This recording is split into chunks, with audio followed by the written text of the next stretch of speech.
औरंगजेब आलमगीर जो है नाम वाला वही तो बदनाम है। ये अल्फाज मुगल बादशाह औरंगजेब के ऊपर सबसे ज्यादा फिट बैठते हैं। जिस शख्स की कभी तहज्जुद की नमाज कज़ा नहीं होती थी, जिसके शासनकाल में हिंदू मनसबदारों की संख्या सभी मुगल बादशाहों की तुलना में सबसे ज्यादा थी, जिसने कट्टर मुसलमान होते हुए भी कई मंदिरों के लिए दान और जागीरें दी, जिसने शिवाजी को कैद में रखने के बावजूद मौत के घाट नहीं उतारा, जबकि ऐसा करना उनके लिए मुश्किल नहीं था, जो खुद को हुकूमत के खजाने का सिर्फ चौकीदार समझता था, मगर वह आजकल के चौकीदारों की तरह नहीं था और अपनी जीविकोपार्जन के लिए वह टोपियां सिलता और कुरान शरीफ के अनुवाद करता था।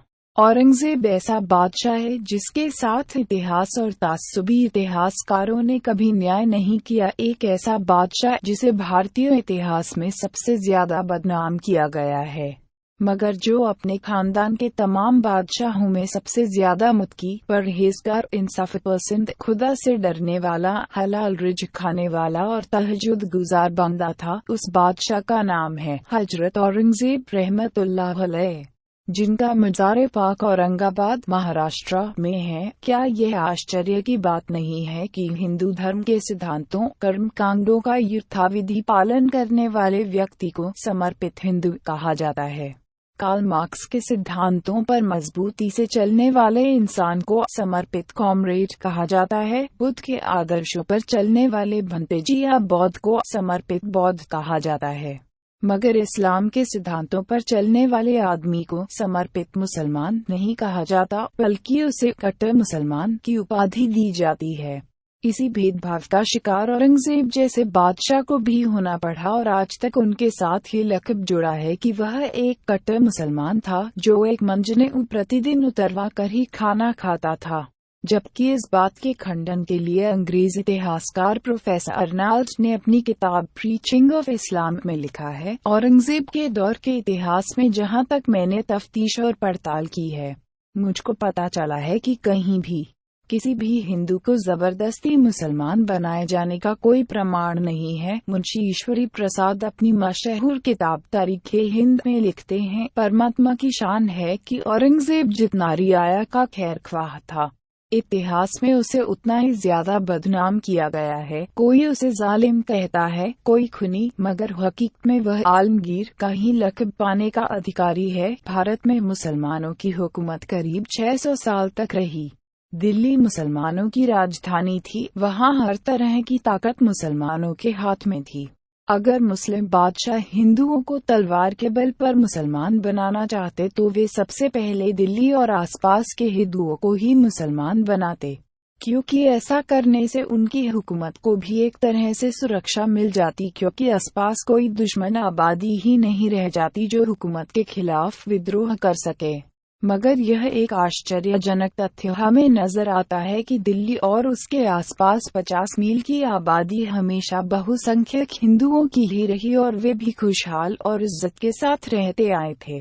यह बात पंडित सुंदर लाला शर्मा ने गांधी की कुर्बानी से सबक नामक लेख में व्यक्त किया है। औरंगजेब यदि किसी को जबरदस्ती मुसलमान बनाना चाहते तो इसके लिए उनके सबसे बड़े दुश्मन शिवाजी का पोता शाहूजी सबसे आसान शिकार था, जो 7 साल की उम्र में कैद होकर आया था।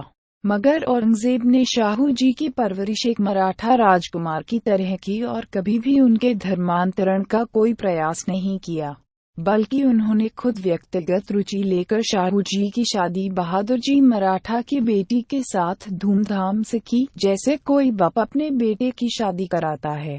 नीचे की पंक्तियों में मैं औरंगजेब के वे तारीखी शब्द उद्धृत कर रहा हूँ, जो उनके ऊपर लगे कट्टरता और धर्मांतरण के आरोपों को पूरी तरह गलत साबित करते हैं और औरंगजेब की एक ऐसी छवि प्रस्तुत करते हैं जिसे इतिहास लिखने वाले अपराधियों ने हमेशा दुनिया वालों से छुपाने का गुनाह किया है। हजरत औरंगजेब आलमगीर रहमतुल्लाह अलैह के शब्दों में, संभाजी के इस बेटे शाहूजी की शिक्षा दीक्षा का प्रबंध किया जाए। इसके लिए दक्षिण से अच्छे पंडित बुलावा लिए जाएं, उनकी शिक्षा दीक्षा मराठा रीति रिवाजों के अनुसार की जाए और हाँ, शिवाजी की बेगम हमारी कैद में हैं। वे चाहें तो दक्षिण से अपने खास दास दासियों को अपने पास बुलावा सकती है जो एक राजा की बीवी के साथ रहा करते हैं। उनको यह महसूस नहीं होना चाहिए कि वे एक मुसलमान की कैद में हैं। शिवाजी ने हमसे ताजिंदगी दुश्मनी निभाई, शायद यही अल्लाह की मर्जी थी, मगर उनके बाद उनकी बेगमों और बच्चों को यह एहसास नहीं होना चाहिए कि हम उनसे भी दुश्मनी रखते हैं। यह बात सारी दुनिया को बता दी जाए कि हमारी दुश्मनी भी सिर्फ शिवाजी से थी, मगर उनके बाद उनकी बेगमों और बच्चों से हमारी कोई दुश्मनी नहीं है। इसके बाद भी अगर कोई व्यक्ति या संगठन औरंगजेब को धार्मिक रूप से कट्टर और धर्मांतरण का जुनूनी कहता है, यही कहा जा सकता है कि वह पूर्वाग्रह से युक्त है। और मैं सोचता हूँ कि शक की तरह पूर्वाग्रह भी एक ऐसा मर्ज है जिसका इलाज हकीम लुकमान के पास नहीं रहा होगा। किसी सड़क पर से औरंगजेब के नाम की तख्ती को हटा लेने से इतिहास में उनके नाम की तख्ती पर कोई फर्क नहीं पड़ेगा। कलम जब निष्पक्ष होकर इस देश का इतिहास लिखेगी तो वह लिखेगी कि औरंगजेब कट्टर नहीं था, बल्कि जिन्होंने उनके नाम की तख्ती को हटाने का काम किया है वे सबसे बड़े कट्टर, धर्मांध, असहिष्णु और पूर्वाग्रही प्राणी थे। अगर आपको यह वीडियो अच्छी लगी तो इसे लाइक करें, शेयर करें, कमेंट करें और सब्सक्राइब करना मत भूलना हमारे चैनल को।